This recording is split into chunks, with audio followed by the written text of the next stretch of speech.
Well, hello everybody, and welcome to another brand new special edition of the Shenk and Spence show. As we wait this gigantic blizzard that's hitting us on the northeast coast, we're stuck on a Friday night, but we're going to be still talking our great sports topics for the day for all you listeners out there.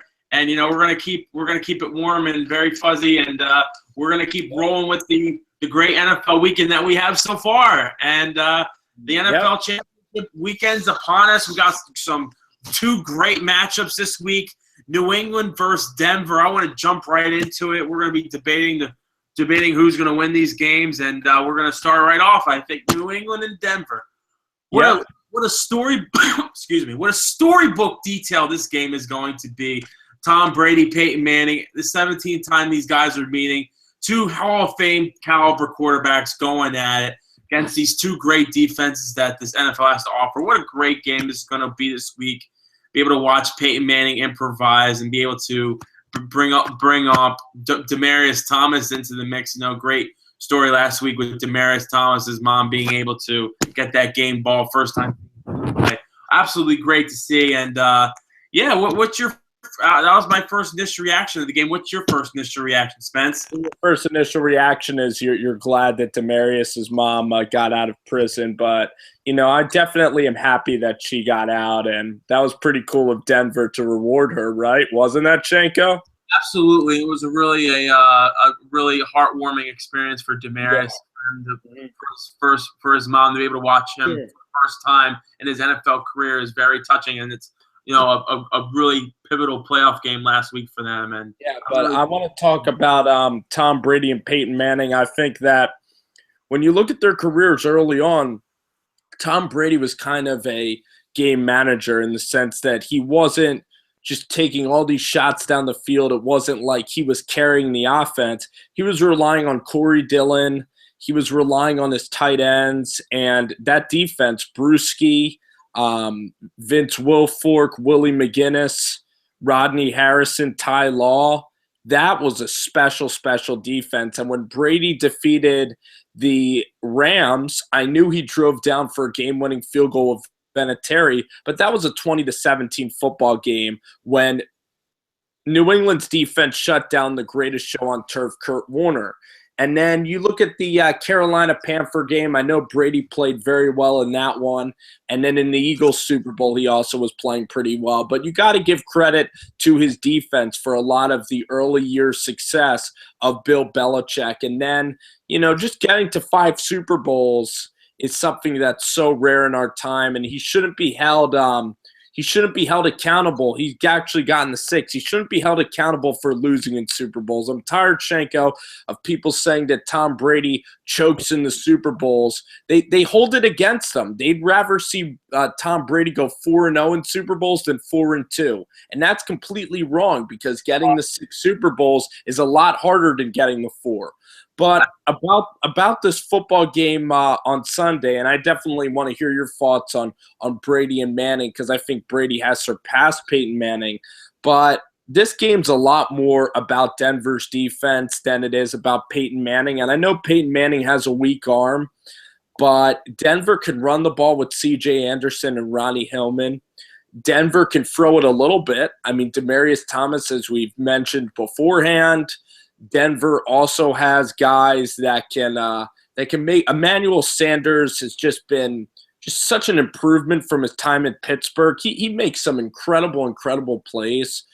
So I look at Demaryius, Emmanuel Sanders, Owen Daniels, who Peyton is comfortable with. I think Denver's going to score points in this game. Like, I think they'll hit the mid-20s, like 24 points, because even Alex Smith and the Chiefs, poor Alex Smith and a hurt Jeremy Maclin, they still balled out on offense for a lot of that game last week.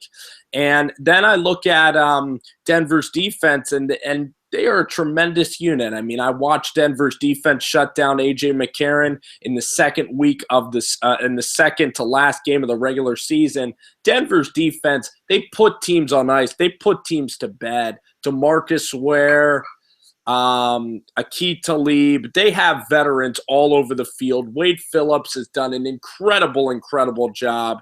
Denver's defense will be the difference in this game. I like Spence a lot, but I think that going back off your pick about Tom Brady surpassing Peyton Manning, you can make a valid argument that Peyton Manning, he was a great talent, and that he had so much problems, especially with his supporting cast, to be able to not win a lot. That's why sometimes you would lose games in big moments because he didn't have the supporting cast around him to really support him. So you can make the argument that Peyton Manning was, he could be maybe on the same lines, maybe even a better talent of the game, knowing the playbook, knowing everything, the pinpoint everything. Like he's one of the greatest teachers of the game. I think he's going to be a great coach coming out of retirement. Whenever he retires, he's going to go to some team and be able to help out their quarterback, whoever it may be. To also pinpoint Tom Brady as well, what you said about his Super Bowl runs that he's made. He's lost to the Giants in 2 Super Bowls, but people forget that the Patriots defense let up in both of those games against the one with the miraculous Tyree catch, which ended up being a Plaxico touchdown at the end, and the miraculous throw by Eli to Manningham. So people forget that it wasn't Tom Brady's fault in those Super Bowls the way they lose that game. And he plays big game in big moments. I love Tom Brady as a player. And, he's proven all the doubters wrong this year about Deflategate. A lot of his controversy. He still thinks he's a man on a mission right now, trying to prove all the doubters wrong. I really like what they've gone on at Patriots land now. They're fighting all this controversy, like I said before, with the Chandler Jones having problems in the hospital with, I believe it was marijuana pills he was taking at a reaction. Then Bill Belichick having a black eye last week. They're doing a really good job of being able to, they're really good with keeping distractions to a minimum. But I think the key in this game is that I think Tom Brady is honestly going to throw all over this Broncos defense. You look at the Steelers last week with a hobbled Big Ben. He threw for like 200-plus yards last week. The Broncos defense can be held, even though they're ranked. They're probably like top 5 in the playoffs right now, and probably one of the best defenses playing right now still. And if a hobbled Big Ben, torn ligaments and all in his shoulder, going to throw 200 yards, I think Tom Brady's going to throw 300 yards. Still he makes great players around him play better. I think they're gonna get to the quarterback too as well with Ninkovich and those boys and Alan Branch. I think they're all gonna play really good together. I think it's gonna be a close game as always. It's gonna be one of those juggernauts at the end, but somehow, some way, Tom Brady is Tom Brady, and he'll always find a way to get it done. Peyton Manning did not impress me last week. He was very, very. You could definitely tell his age is definitely creeping up to him. Especially, he definitely struggled against the Steelers defense last week. No disrespect to the Steelers defense; they have a great defense, but he's going up against a juggernaut this week, and it's going to be one of those 26-23 type of games that I think Tom Brady's going to pull it out and go to his 7th Super Bowl. I think that Pittsburgh's defense is a lot better than the defense of the New England Patriots, because Pittsburgh shut down Cincinnati's offense for most of that NFC wildcard game. Pittsburgh's defense really has improved as the season has gone on. And I look at Denver's defense, and even though they did allow a lot of yards to the Steelers, how many points did the Steelers put up last week? 13? Denver's defense, when you start to drive on them, they know how to stop drives. And Shenko, the whole first half, you're right, Peyton Manning played awful at points last week. Yeah. But guess what? When Denver gave Pittsburgh the ball at Pittsburgh's 40-yard line, Pittsburgh couldn't grab the game. They couldn't take control of the game. When Denver's offense was horrible last week, Pittsburgh had every opportunity to put a fork in Denver. And guess what Denver made Pittsburgh do? They made them fail. They made them fumble the ball. They made Big Ben take sacks. The Steelers could not get in the field goal range to save their life. And a lot of those yards were bogus yards at the end of the game after Denver had already won the game. And the point is, Shenko, is the first half the Steelers were dominating field position, but Denver's defense didn't budge. Let me tell you how good Denver's defense is. On a 3rd and 2, Todd Haley called a freaking double reverse on 3rd and 2. That's how stifling Denver's D is, that they have to go to such stupid measures, Todd Haley, to call a double reverse. And trust me, I wanted to see Pittsburgh too. I like Ben Roethlisberger. I wouldn't mind seeing some new faces in the AFC title game. But guess what?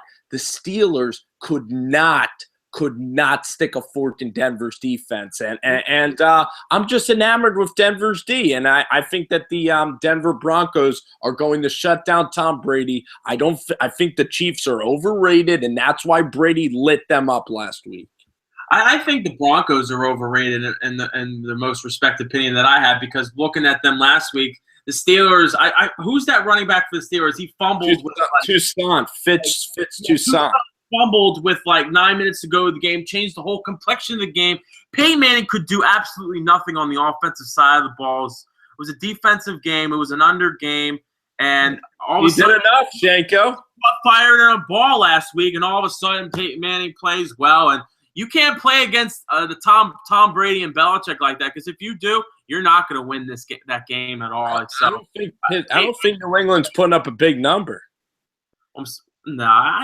Peyton Manning, I'm tired of Peyton Manning giving him his time to shine. You know, he's good. He puts up numbers in the playoff. He puts up numbers in the regular season. The greatest regular season quarterback of all time, by far. But once he gets to the playoffs, regardless, his players and him choke. They both choke, and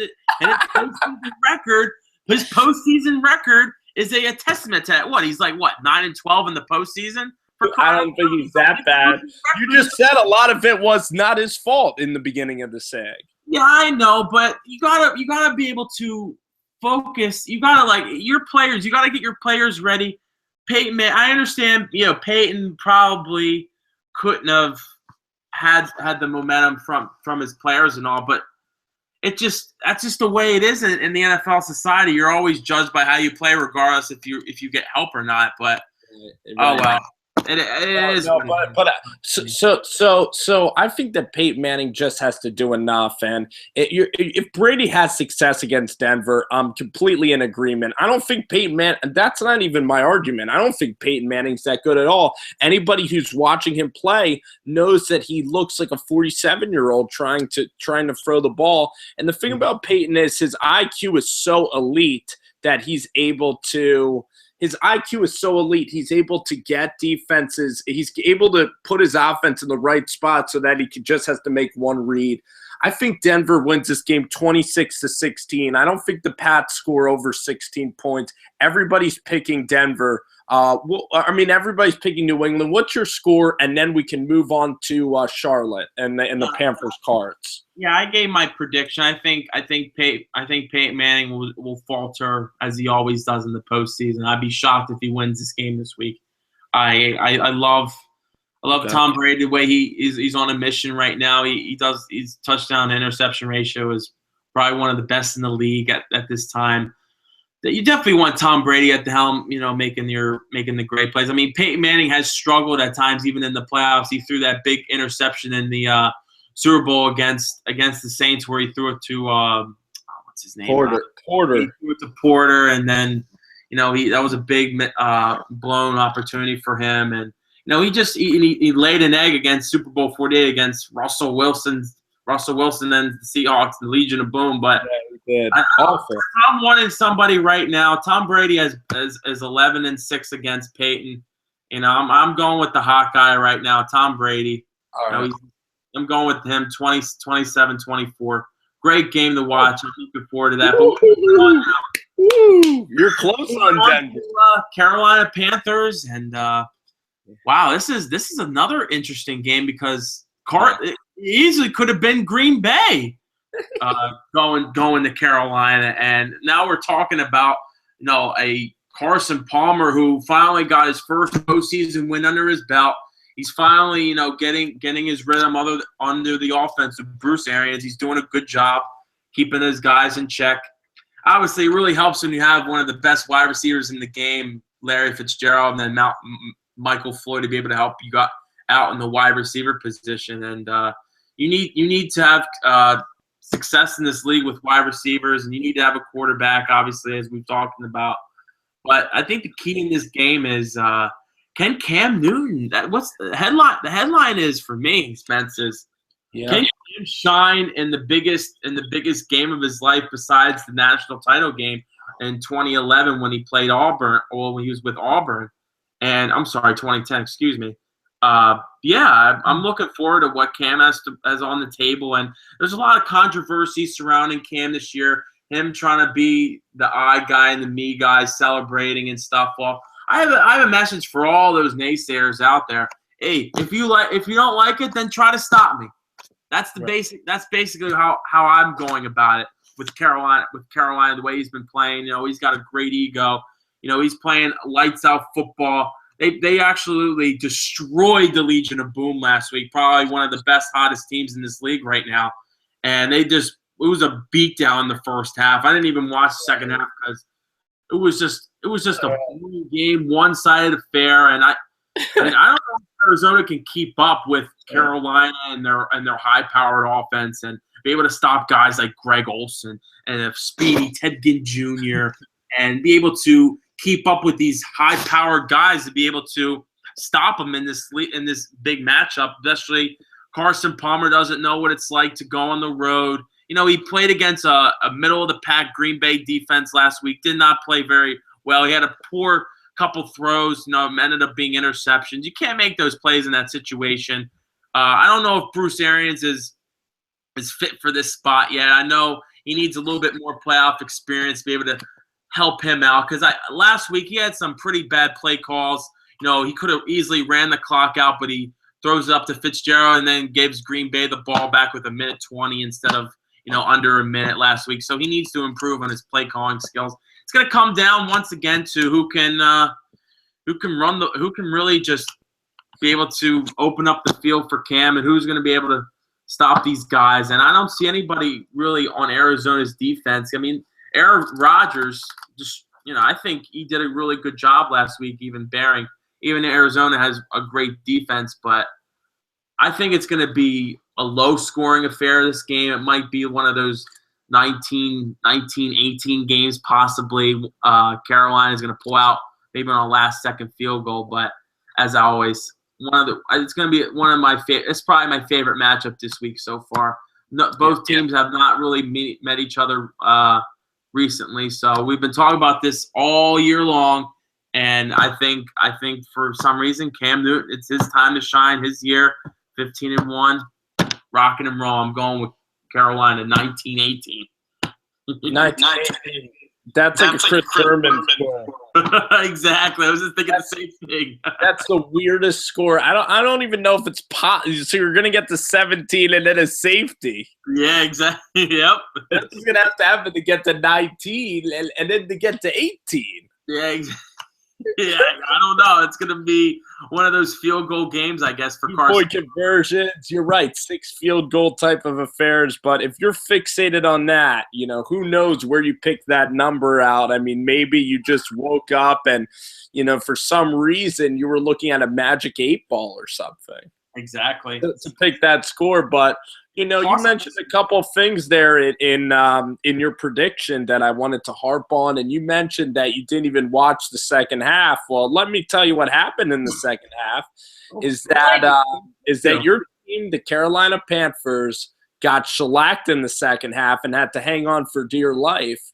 And they're fortunate that Seattle didn't kick a field goal in the first half because the floodgates were on. And the sleeping giant, the Seattle Seahawks, woke up. And for everybody who's saying, Carolina dominated that game, well, guess what? Seattle shot themselves in the foot. Russell Wilson made 2 pick sixes, and Cam Newton, he pretty much was responsible for only 17 points of actual points. So it's not like Cam Newton was just balling out on Seattle and they shouldn't have been on the same field. If those two teams are going to play again, would be a totally different contest, and Seattle would maybe have the upper hand. It would still be a 1-point Vegas line, in my opinion. So I'm really tired of that notion. And then you look at Bruce Arians last week. I think Bruce Arians, I'm more confident in him than Ron Rivera. It's not like Rivera's been there a ton either. And Bruce Arians, that call last week, I actually like the call because I hate when teams run it 3 times on first, second, and third down, and they just take the field goal and then they give it back to the other team.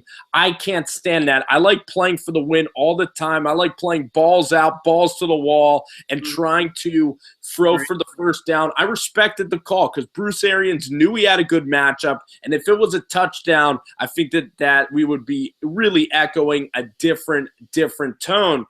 So when I look at this football game, I see the Arizona Cardinals. I see Carson Palmer having a much more successful game. Aaron Rodgers is more talented, just in terms of arm talent than Cam Newton. That's not a knock on Cam. Aaron Rodgers is one of the best arm talents that football has ever seen in the game's history. So, and Arizona's defense, other than letting up a couple of big plays, they kept Aaron Rodgers in check. And Green Bay, they got 2 miraculous plays and still couldn't beat the Arizona Cardinals. So I think Arizona Cardinals hang toe-to-toe with Cam Newton. And I don't hate Cam Newton either. I like the dab. I like the Cam Newton dab. And I think it's like this. Yep, it's like you're sneezing into your arm there. And Cam Newton is money. I mean, the guy is so clutch, going undefeated at Auburn in 1 year, just totally changing the culture of Auburn. And Gene Chizik, their coach, he can't even get a job anymore. That's how crappy Gene Chizik has been in college football. He's not even he's not even a head coach anymore. Cam Newton is a sensational personality. Unbelievably clutch. Even in the Giants game we watched, Cam's smiling. He knows he has it in the bag. He has the swagger, and he backs it up. He is going to win multiple Super Bowls and be a Hall of Famer, but he will not win the 2016 Super Bowl. Arizona 27-24. In OT. Oh, man. This is another overtime game for Arizona, and they're going to pull it out again, huh? What a great America's game story that would be if they pulled that off. 5 out of the last 8 it would be. NFC championships. They definitely don't want to be like the Four Falls of Buffalo because every team always want to be that great team that goes to all the Super Bowls and be able to win all the Super Bowls every year because that's everybody's goal every year is to win a Super Bowl. And that's how you should go into it every year. And if you don't go into it every year not wanting to win the Super Bowl, you're only there for a paycheck. Well, I got a news flash for you, for everybody. Then you're in the wrong business. You got to go sell some insurance like Josh Norman did. Or I'm sorry, not Josh Norman. Vince Young or Ryan Leaf? Vince Young or Ryan Leaf selling some insurance. I think Josh Gordon was selling insurance in Cleveland too when he was. Would you want insurance from Josh? I think so. I don't know. Maybe, or you know what? No, it was Ryan Lindley. Or you can call Johnny Football up and just go for a party if you want to spend your big bucks on Johnny Football for one night. Why not, right? Josh Gordon's going to be back, man. He's insane, Flash Gordon. But, I think the NFC is so much better than the AFC. Like, I really think even Green Bay can have a freaking You didn't even AFC. say that a couple years ago. We said the AFC was better than the NFC, right? Oh, yeah, because San Fran, even Matt Ryan. Could you imagine Matt Ryan playing in an NFC championship game? Oh, my God. It seems like decades Matt ago. Ryan versus Colin Kaepernick. He almost went to an NFC championship game. The Niners beat them in the NFC divisional round. No. He almost went to a Super Bowl. Yeah. That was the NFC title game. Matt Ryan never went to an NFC championship game. He went to a divisional round. No, I thought that Kaepernick beat him in the NFC championship. No, Kaepernick beat Ryan in the NFC divisional round when they went to Atlanta, and Atlanta missed that field goal at the end. Yeah. I don't know about that. Let's pretty back sure. Next show we do, I'm gonna look it up. And you'll eat next show. If I'm right, you get to buy me some dinner. If not, I'm gonna have to spend some night on the town and whatever you want to do, we'll do that then. How about that? Josh Gordon selling real estate. Yeah, exactly. Yeah, what would that be? So I'd like to have that on, but yeah, well, No, it's Ryan Lindley. That's how funny it is. He's the guy who started for the Colts for one game. Remember that guy? Yeah, Ryan Lindley. What a turn of events he's become. As everybody knows on this show, we like to goof off, have a good time. That's all we do, and we love doing it. That's all we have today, folks. And if you like what you heard, like, subscribe, comment. We want to hear what you guys have to say. And this is another great episode of the Shenk and Spence Show. And we'll see you guys next time. Keep dabbing, folks. Woo!